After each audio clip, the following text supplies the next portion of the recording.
إذن مشاهدينا الكرام مرحبا بكم إلى جولة أخبار الرياضة، والبداية بالندوة الصحفية لنادي الوداد البيضاوي المغربي الذي سيواجه فريق شبيبة القبائل في رابطة أبطال إفريقيا. On sera à la hauteur de l'événement pour ce début de compétition pour nous, en sachant que pour l'adversaire, ce sera son deuxième match déjà. Mais on aimerait mettre les points sur la table le plus vite possible et gagner ce premier match à l'extérieur.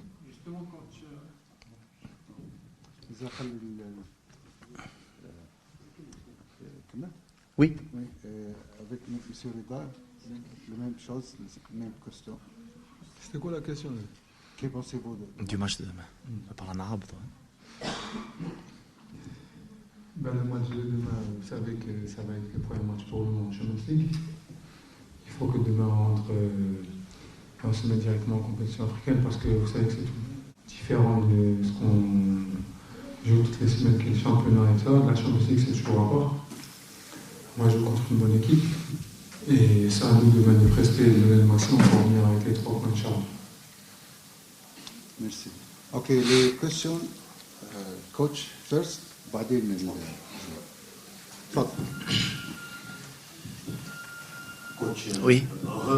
Bienvenue au Algérie. Merci beaucoup. Tout d'abord, on a parlé hier de l'accueil. Oui. Vous étiez satisfait. Aujourd'hui, on parle de match. Vous êtes le champion en titre. Comment se présente ce match pour vous, coach, pour l'équipe et pour vous spécialement, parce qu'il y a un nouveau challenge pour vous? Ben oui, vous savez que c'est un championnat que je découvre, que j'apprends à apprécier, à aimer.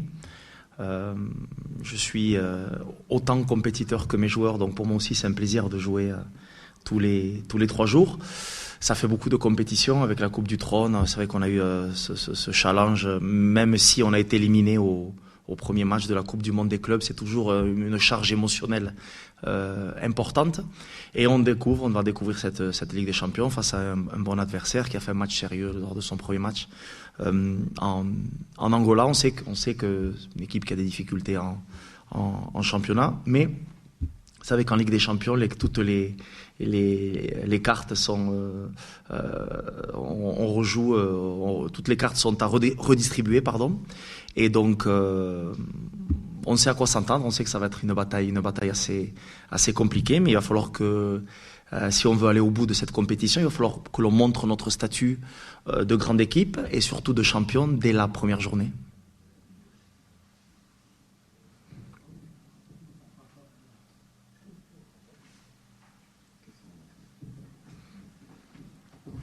Justement, coach, vous avez parlé de la GSK, elle est en difficulté en championnat. Est-ce que cela vous donne beaucoup plus de chances pour votre équipe pour gagner demain? Je sais que vous êtes le champion en titre, vous allez jouer pour gagner. Nous donner plus de chances, je ne sais pas. Ça peut être aussi la Ligue des Champions, ça peut être aussi une bouffée d'oxygène pour l'équipe adverse aussi. De pouvoir un peu se revitaliser à travers de la Ligue des Champions pour oublier leurs mauvais démons en championnat. Le classement de l'équipe adverse en championnat n'influe en rien sur notre préparation de match de demain. Non. Quels sont les objectifs tracés par rapport à vous et le club? Est-ce que si je gagne cette Coupe d'Afrique, ou il y a d'autres objectifs? L'objectif du WAC toute la saison, c'est de gagner tous les matchs, de gagner le plus de matchs possible. Depuis que je suis arrivé, on a eu la chance d'avoir souffert cette première défaite à la maison contre Mohamedia avec un contexte particulier. Mais surtout, ce qui nous a fait le plus de mal à nous, ça a été cette défaite, non, parce qu'à l'arrivée, on n'a pas perdu le match, mais cette élimination contre Hillel en Coupe du Monde des clubs. L'équipe a su rebondir derrière avec cette victoire, cette qualification à Tétouan aussi, parce que le match, on ne l'a pas gagné après 120 minutes. Et pour répondre à ta question, c'est de gagner le plus de matchs possible. On a une équipe ambitieuse, j'ai des joueurs ambitieux, et vous savez que la gagne appelle la gagne, donc une équipe qui vient de gagner le championnat et qui vient de gagner la Ligue des Champions a toujours faim, mes joueurs ont toujours faim, ils ont toujours envie de graver les échelons, et il faut commencer dès demain. Vous allez jouer au 5 juillet, stade probablement archi grand demain. Est-ce que cela pression, vous prenez comme une pression positive, positive ou négative? Non, la pression dans le football, ça n'existe pas. La pression, moi je ne crois pas à la pression. La pression, c'est celui qui a du mal le matin à aller se lever, va aller travailler pour remplir son frigo. Le football, c'est une passion. C'est une passion, c'est un plaisir. On sait qu'on peut donner beaucoup de bonheur à nos supporters. Et curieusement, j'en parlais avec mon staff, c'est même en tant que joueur, je n'avais jamais joué en Algérie, moi, en tant que joueur. Donc ça va être une première en tant qu'entraîneur. Donc, on parle de compétition africaine par du Maghreb contre la Libye. Vous pensez quoi de ça? Plutôt à l'extérieur? Non, on va jouer contre des frères de sang, élever le football maghrébin le plus haut possible. On a eu le meilleur exemple il y a quelques mois pendant cette Coupe du Monde. C'est qu'on sait pertinemment que l'Algérie a souffert de cette élimination à la Coupe du Monde, mais bon, le Maghreb a été très bien représenté par le Maroc. Il faut que le Maghreb reste sur le toit de l'Afrique, sur le toit du monde au niveau international, footballistiquement parlant.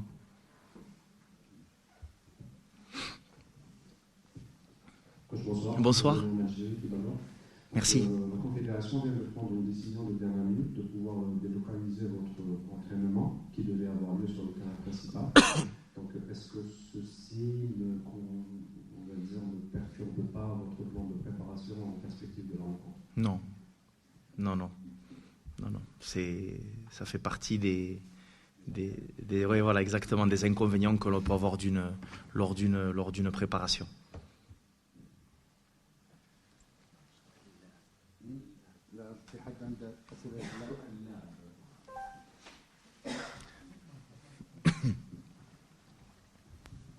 Merci, coach.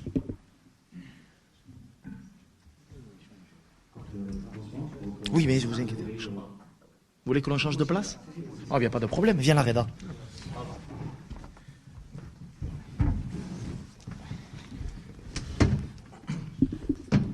Je voudrais juste avoir une généralité sur l'état d'esprit de votre groupe avant d'affronter cette grande équipe de la JS Kabylie et éventuellement quels sont les mots que vous vous êtes fait passer entre vous?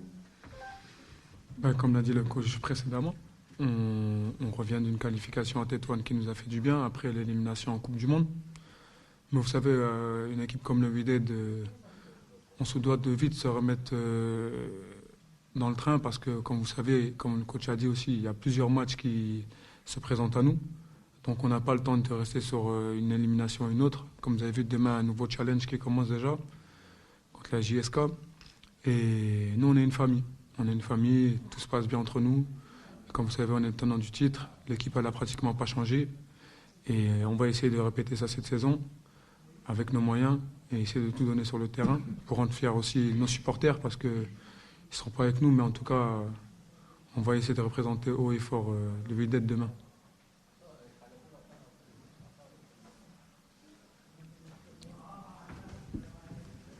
S'il vous plaît, que pensez-vous à l'équipe adverse?